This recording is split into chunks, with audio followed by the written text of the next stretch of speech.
Olá, eu sou Luffy Steffen e esta é a primeira aula do workshop online Como Fazer um Filme Independente de Temática LGBT. Pois é uma série de 4 videoaulas, começando com esta, produzidas pela Cigano Filmes, produtora de cinema brasileira, sediada em São Paulo, e este projeto é derivado do PROAC, da Secretaria de Cultura e Economia Criativa, Governo do Estado de São Paulo.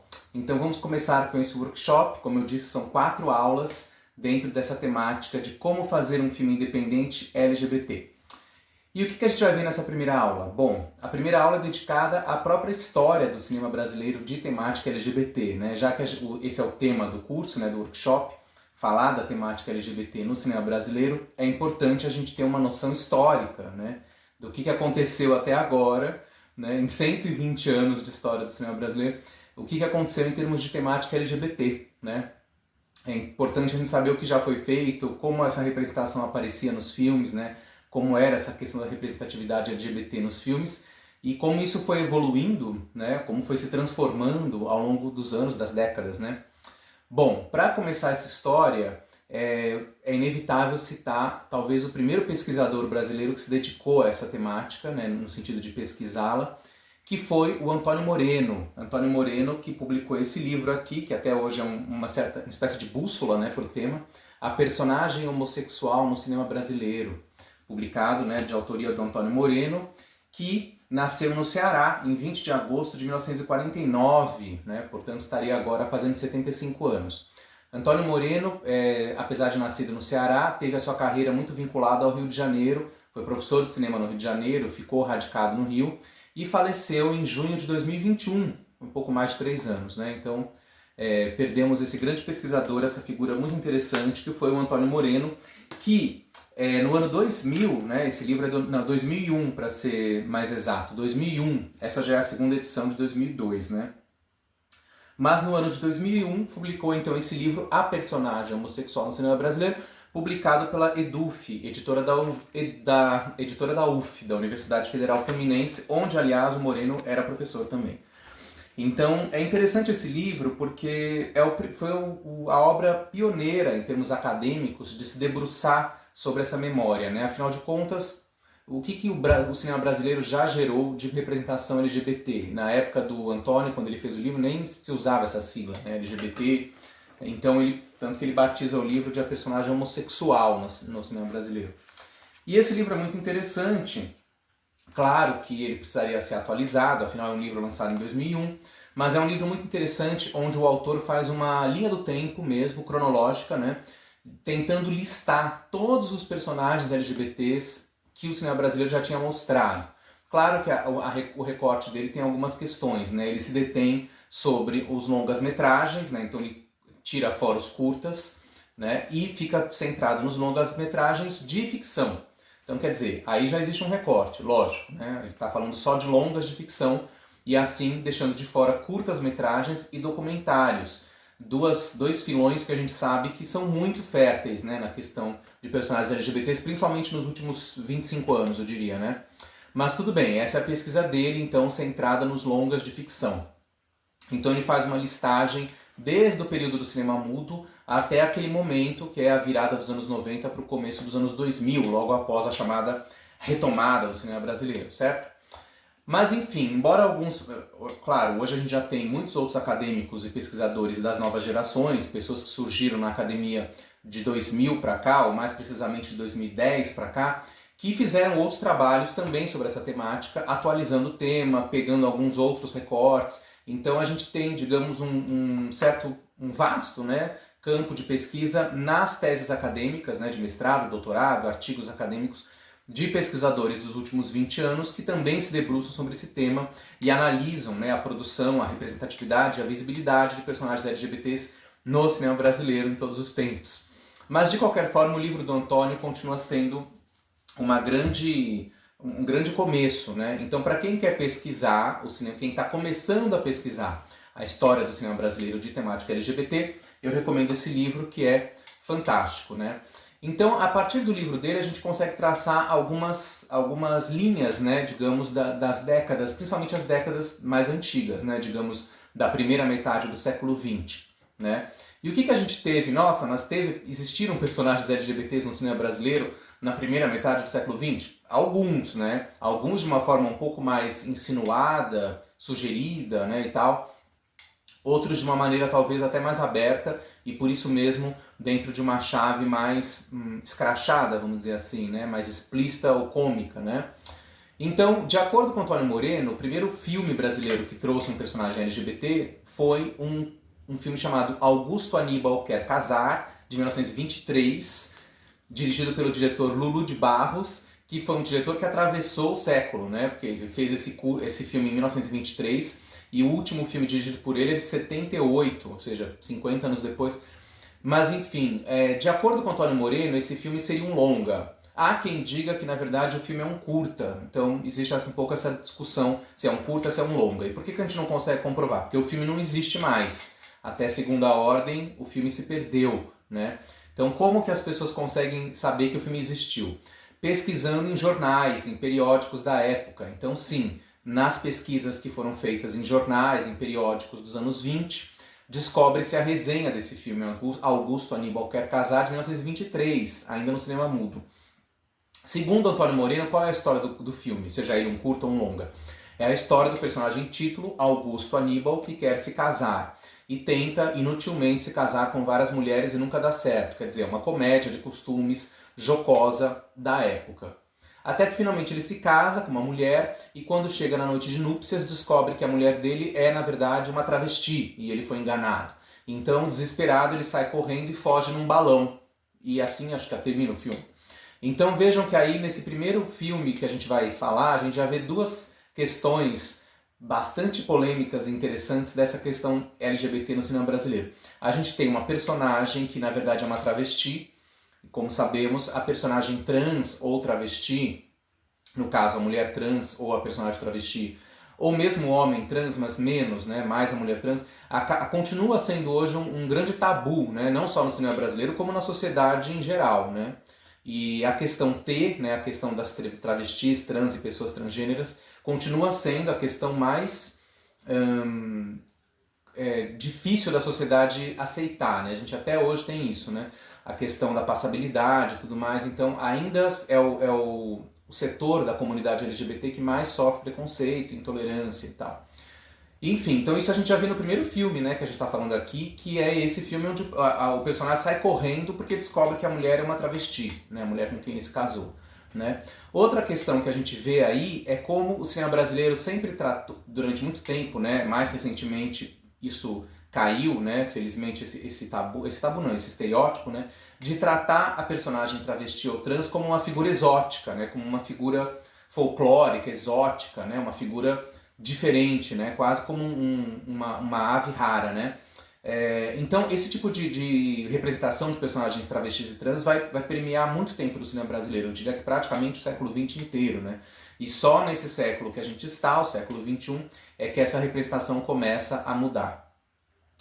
Enfim, de qualquer forma, esse seria o primeiro filme, né, citado por Antônio Moreno, brasileiro, que teria uma personagem LGBT, no caso uma personagem travesti. Isso foi na década de 20, né?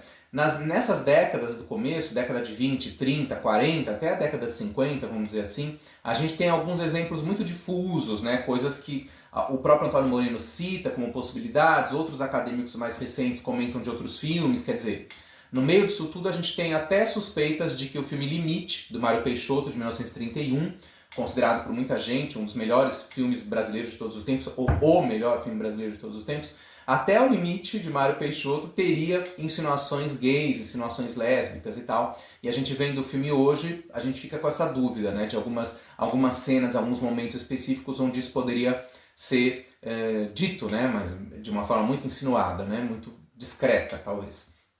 Então, Limite, outros filmes como Poeira de Estrelas, de 1948, do diretor Moacir Fenelon, que insinuaria uma possível história de amor entre duas mulheres, né? E outros filmes mais que nesse começo vão desenhando alguma coisa, mas é difícil pra gente hoje saber exatamente o que eles queriam dizer, até porque, né, os roteiristas e diretores não estão mais aqui, a gente não tem registros dessas pessoas, né, falando sobre isso, sobre seus filmes e tal, então é difícil, né?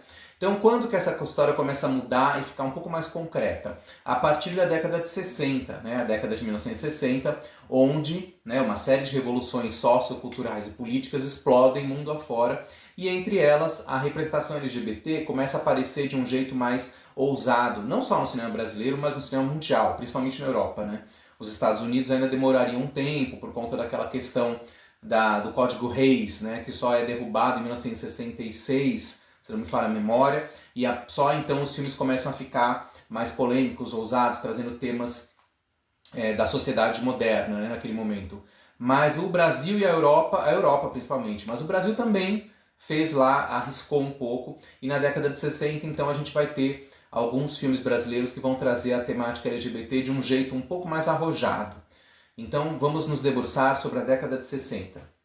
Bom, na década de 60 a gente tem alguns exemplos interessantes de filmes que esboçam aqui e ali questões LGBTs, inclusive adaptações teatrais, né, para o cinema, adaptações para o cinema de obras do teatro brasileiro, principalmente do dramaturgo Nelson Rodrigues, sempre tão polêmico, e do Plínio Marcos, também polêmico, né, cada um ao seu modo, cada um no seu estilo, já nas suas peças traziam as questões LGBTs, questões sexuais, questões até de gênero, muitas vezes, e isso foi adaptado então para o cinema a partir dos anos 60.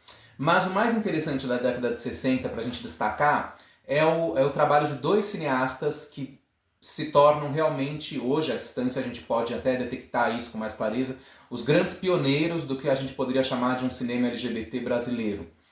Um deles é um argentino, na verdade, o Carlos Hugo Christensen, argentino, nascido em 1914, se não me falha a memória, 1914, na Argentina, e que tinha já uma carreira como cineasta muito prolífica lá na Argentina, em Buenos Aires e tal, até que ele sai de lá, envolvido em algumas questões políticas, né, ligadas ao peronismo, e aí ele vem para o Brasil e fica radicado no Rio de Janeiro a partir da década de 50, e começa a trabalhar aqui no cinema brasileiro, dirigindo grandes obras na década de 50, filmes bastante interessantes, né, filmes com uma linguagem artística bem culta, né, bem sofisticada.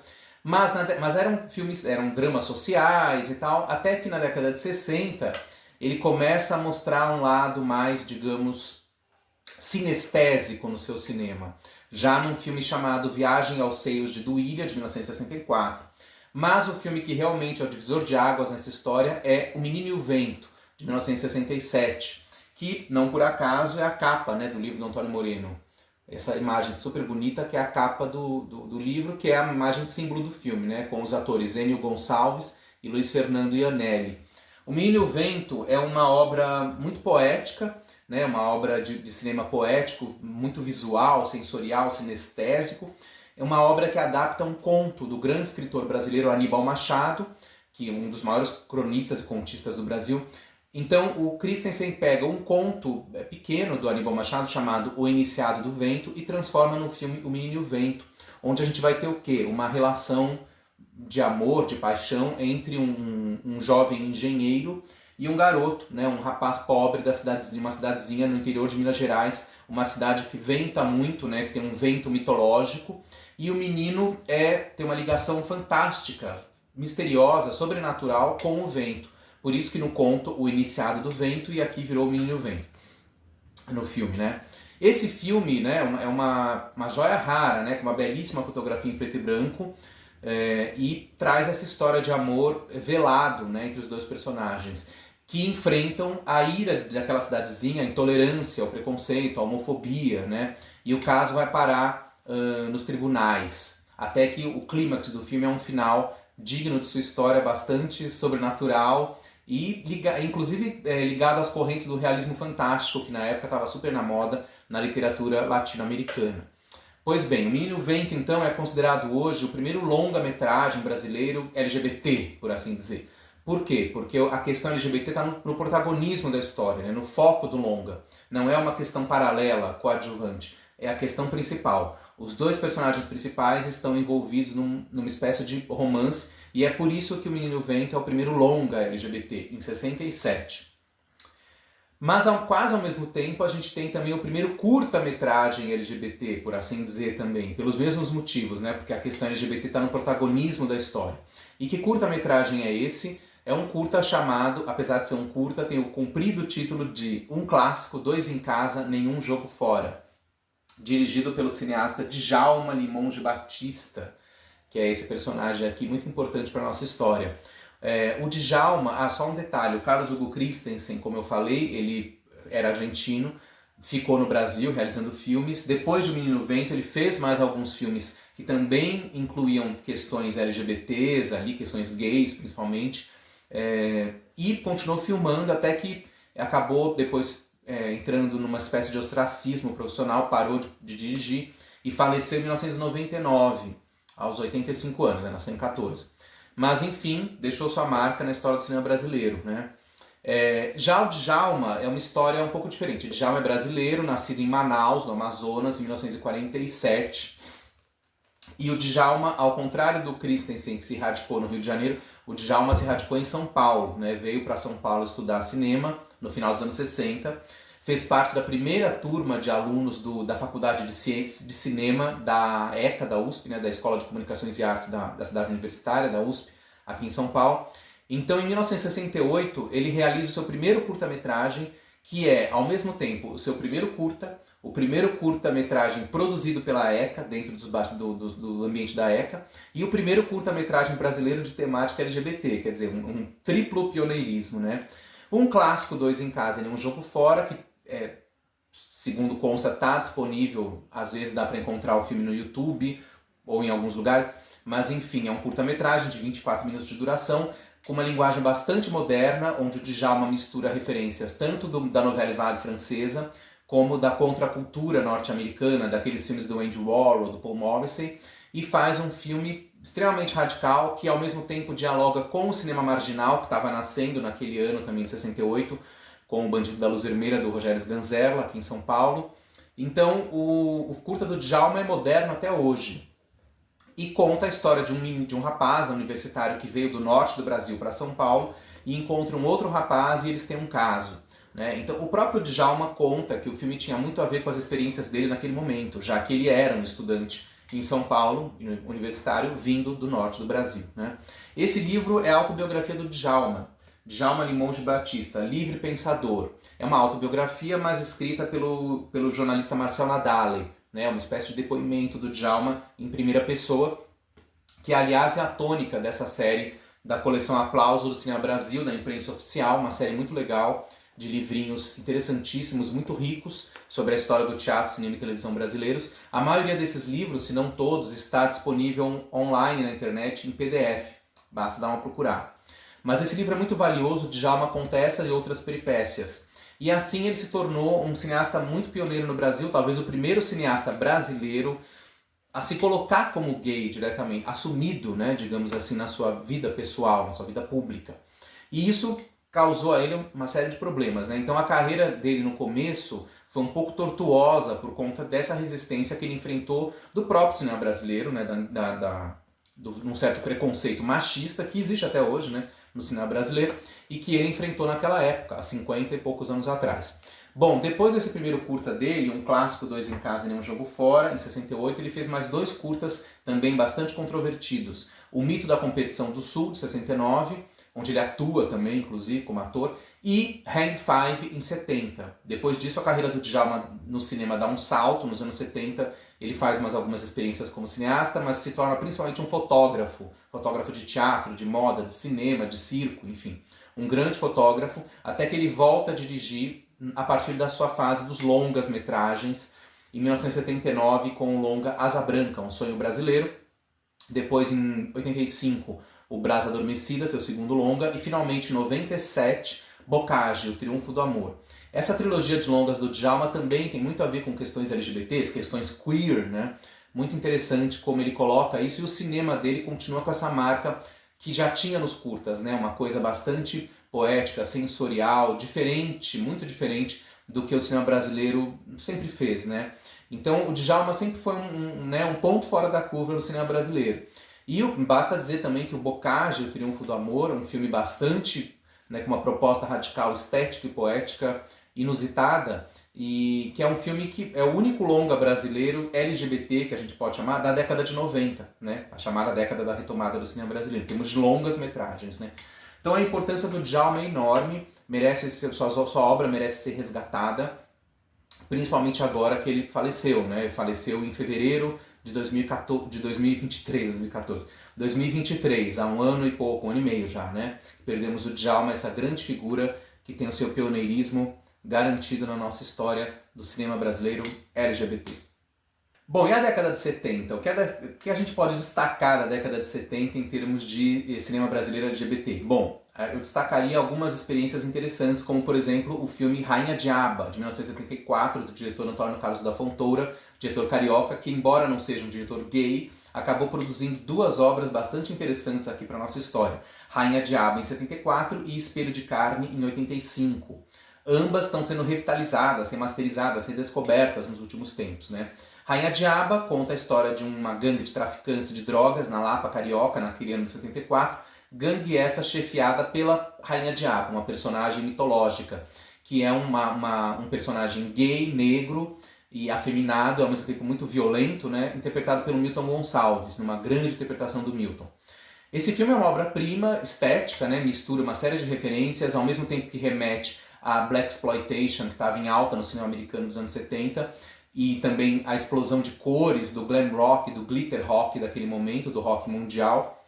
Ao mesmo tempo, o filme já antecipa um certo cinema queer e kitsch que o Almodóvar na Espanha faria 10 anos depois dos anos 80, e antecipa em 20 anos um cinema policial sanguinário, explosivamente sanguinário, que o Tarantino faria no cinema americano nos anos 90. Claro que também, e por que essa ligação com o Tarantino? Porque o próprio Tarantino nos 90 e depois vai beber na fonte do cinema policial americano sanguinário dos anos 70, né? Então, como a Rainha Diaba é dos anos 70, o filme está muito ligado a esse universo. Enfim, um grande filme, A Rainha Diaba, que está aí. Espelho de Carne é dos anos 80, mas já falando um pouco dele, é um filme bem interessante sobre a classe média brasileira e seus desejos reprimidos, né? Um filme que adapta um texto teatral do Vicente Pereira, teatrólogo carioca já falecido, que era gay e também trazia muitas vezes esses temas. Mas enfim, outro diretor que a gente pode destacar nos anos 70 é o Antônio Calmon, que também era amazonense de Manaus, como o Djalma, mas ao contrário do Djalma, que foi para São Paulo, Calmon foi para o Rio na década de 60 e começou sua carreira no cinema como assistente de direção de grandes diretores do cinema novo, como Cacá Diegues, Glauber Rocha, foi assistente do Glauber em Terra em Transe, em 67. E nos anos 70, o Calmon começa a dirigir. Vários dos seus filmes, que também são policiais sanguinários, tarantinescos, vão trazer personagens LGBTs aqui e ali. Mas essa questão vai explodir mesmo no filme Nos Embalos de Ipanema, de 1978, onde ele aborda a relação oportunista entre um jovem aspirante a surfista e um homem mais velho, né, um sugar daddy, né, que é um personagem gay, rico, interpretado pelo Paulo Vilaça, brilhantemente por esse grande ator, o Paulo Vilaça, e aí a relação de amor e sexo entre esses dois personagens masculinos, e tudo que gira em torno disso, inclusive falando da prostituição masculina, gay, né, junto a clientes gays. Enfim, Nos Embalos de Ipanema é um filme muito interessante do Calmon, e depois, nas suas duas obras mais pop, Menino do Rio, de 81 e 82, e Garota Dourada, de 83 e 84, o Calmon vai insinuar questões gays que ficaram bastante subterrâneas, né, mas que ele declarou isso muito recentemente em entrevistas. Já que a gente já foi para a década de 80 com o Calmon, a gente pode destacar na década de 80 o trabalho da trilogia paulistana, que eu gosto muito, eu chamo de trilogia paulistana, que são 3 filmes dirigidos por uma dupla de diretores paulistas, Zé Antônio Garcia e Ícaro Martins. Ícaro Martins está vivo até hoje para contar essas histórias, e o Zé Antônio faleceu em 2005, não sem antes deixar também a sua obra nessa autobiografia da mesma série do Djalma, né? José Antônio Garcia, Em Busca da Alma Feminina, também escrita pelo Marcel Nadale, da coleção Aplausos Cinema Brasil, Imprensa Oficial. O Zé Antônio conta aqui várias peripécias dessa trilogia de longas que ele dirigiu ao lado do Ícaro Martins. Que longas são esses? O Olho Mágico do Amor, de 81, Onda Nova, de 83 e Estrela Nua, de 85. O Onda Nova também está sendo remasterizado finalmente, né, e vai ser relançado agora nesse segundo semestre de 2024 em festivais. Finalmente, uma obra-prima do cinema queer brasileiro, um filme moderno que antecipa várias questões, um filme de vanguarda, né? 40 anos depois a gente pode dizer isso tranquilamente. Os 3 filmes dirigidos por Zé Antônio e Ícaro foram estrelados pela atriz e hoje produtora e diretora Carla Camurati, que também tem a sua história contada nesse livro, né? na série Aplausos. Carla Camurati, Luz Natural, por Carlos Alberto Matos, coleção Aplauso, perfil da imprensa oficial. Então esses livros são muito valiosos. Como eu disse, todos estão disponíveis, ou quase todos, né, em PDF na internet. No livro da Carla, ela conta toda a sua trajetória como atriz, primeiramente, depois como produtora e diretora de cinema. E é claro que ela fala também desses 3 longas que ela estrelou, né, para a dupla Ícaro e Zé Antônio. A trilogia paulistana desses 3 filmes que eu citei continua moderna até hoje. São filmes maravilhosos que antecipam várias questões queer, de gênero e de sexualidades que a gente discute hoje na sociedade e no cinema brasileiro também. Vale citar também a trilogia Carioca, uma espécie de contraponto à trilogia paulistana, que foram os filmes dirigidos pelo Lael Rodrigues, cineasta carioca também já falecido, morreu em 88, 89. A trilogia do Lael são 3 filmes com uma pegada mais musical e pop: Bete Balanço de 84, Rock Estrela de 86 e Rádio Pirata de 87. Mas a gente não pode terminar a década de 80 sem falar da grande obra LGBT do cinema brasileiro nos anos 80, que é Anjos da Noite, de Wilson Barros. Pois é, Anjos da Noite, de 1987, único longa dirigido pelo grande cineasta e professor de cinema Wilson Barros, que dirigiu vários curtas antes, fez esse longa em 87 e faleceu pouco tempo depois, em 91, 92. Essa é uma cena marcante do filme que todo mundo conhece, com o Chiquinho Brandão, ator também já falecido, numa das grandes cenas do filme, uma cena que se tornou ícone do filme. Aqui na capa do livro Cinema Brasileiro Pós-Moderno, o Neorrealismo, de Renato Luiz Pucci Jr., da editora Salina. Imagem e Tempo, que também é um livro muito legal sobre o neorrealismo, o neonrealismo no cinema paulista nos anos 80, uma corrente da qual Anjos da Noite fez parte com grande honra. Anjos da Noite é um filme incrível, modernérrimo, super atual, com uma série de personagens LGBTs e derivados dessa comunidade convivendo em uma noite, né, na moderna, misteriosa e cosmopolita cidade de São Paulo, a grande metrópole. Né? Um filme marcante, de quase 40 anos, e que é uma obra-prima maravilhosa. Na década de 90, como eu já falei, a gente teve apenas, digamos, um longa brasileiro LGBT, que é o Bocage, do Djalma, mas a gente começa a ter uma produção de curtas-metragens brasileiros LGBTs, principalmente na segunda metade da década de 90, por conta do Festival Mix Brasil de Cinema, que foi o primeiro festival de cinema brasileiro de temática LGBT, inaugurado em 93, está aí até hoje, né, 31 anos depois. E na segunda metade dos 90, o festival foi um grande celeiro, uma grande vitrine para jovens realizadores, principalmente do eixo Rio-São Paulo, para realizarem curtas-metragens LGBTs que eram, portanto, exibidos no Mix Brasil. Eu mesmo sou dessa geração, né? Meus primeiros curtas, todos praticamente foram exibidos no Mix Brasil. Meu primeiro curta-metragem de 1997, o segundo de 98, o terceiro de 99, enfim, na década de 2000 afora. Então o Mix Brasil foi muito importante para fomentar essa produção de curtas-metragens brasileiros LGBTs nessa segunda metade dos anos 90 e até no século XXI isso ainda continua, né? Ao mesmo tempo, volta a ter uma produção, no início ainda tímida, de longas-metragens brasileiros LGBTs. Nos anos 2000, a gente tem, por exemplo, Madame Satã, do Karim Ainus, de 2002, estrelado pelo Lázaro Ramos. E, fechando a década de 2000, temos um filme muito interessante que é o Como Esquecer, da diretora Malu De Martino, diretora carioca, estrelado pela Ana Paula Arósio. Um filme muito bonito sobre a questão lésbica, baseado no livro Como Esquecer, Anotações Quase Inglesas. Um filme muito legal. Na década de 2010, o tema volta a explodir, aí a coisa fica fora de controle, né? Muita coisa LGBT vai sendo produzida no audiovisual brasileiro, inclusive as séries também começam a ter mais essa amplitude temática. E aí nos anos 2010 eu destacaria os documentários, né? A gente começa a ter uma safra de documentários brasileiros LGBTs em longa-metragem muito ricos, né? Quase todos buscando retratar ou resgatar uma certa memória, uma certa história da cultura LGBT brasileira.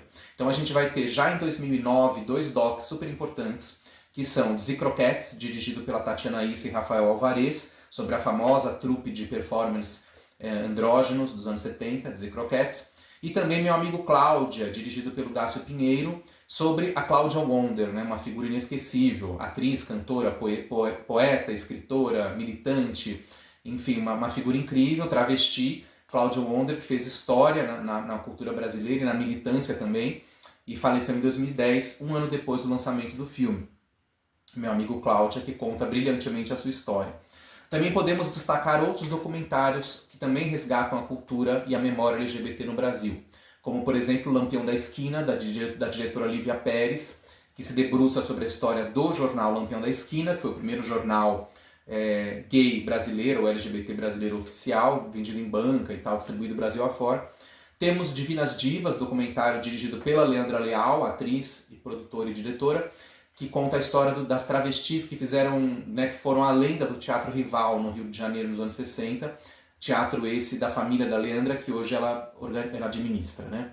E também podemos citar os meus docs com alguma modéstia, A Volta da Paulicéia Desvairada, em 2012, sobre a noite LGBT paulistana daquele momento, São Paulo em Hi-Fi, de 2016, que fala sobre a memória da noite LGBT paulistana nos anos 60, 70 e 80, e estamos agora estreando em breve Uma Breve História da Imprensa LGBT+, no Brasil, produção minha com Edu Lima, sobre a história da imprensa LGBT no Brasil desde o começo dos anos 60, com o jornalzinho independente ou Snop, até chegar à era da internet. Esse documentário está começando a circular agora em festivais e mostras no segundo semestre de 2024. Enfim, e mais recentemente, na virada dos anos 2010 para os anos 2020, né, com uma pandemia no meio, a gente passa a ter uma interessante mistura de gêneros cinematográficos para falar de temática LGBT. A gente começa a ter filmes de terror LGBT, então aí a gente vai ter filmes de gênero, que são os filmes de horror, de terror, misturados com a questão LGBT, que muitas vezes tem a questão da identidade de gênero, né, ou sexualidades. Então alguns filmes interessantes surgiram nesse caminho, como por exemplo As Boas Maneiras, dirigido por Marco Dutra e Juliana Rojas, lançado em 2018 e 2019. Né? E também temos os filmes musicais, né? Filmes que vão trazer a questão LGBT na chave musical, como por exemplo o meu, de novo falando dos meus filmes, né? Nós Somos o Amanhã, meu primeiro longa de ficção, que começou a circular em festivais e mostras em 2023 e continua aí em órbita, e em 2025 deve ser lançado em circuito. Um musical que se passa nos anos 80 para contar minhas memórias enquanto pessoa LGBT. Um musical incrível, com músicas de Xuxa, Balão Mágico, Trem da Alegria, Rita Lee, e com a participação especial no elenco de astros como Cláudio Hanna, Silvério Pereira e o cantor Rico da Laçã. E ainda podemos citar outros cineastas interessantes, como por exemplo Matheus Marchetti, um cineasta paulista jovem, que mescla o musical com o terror e a questão LGBT.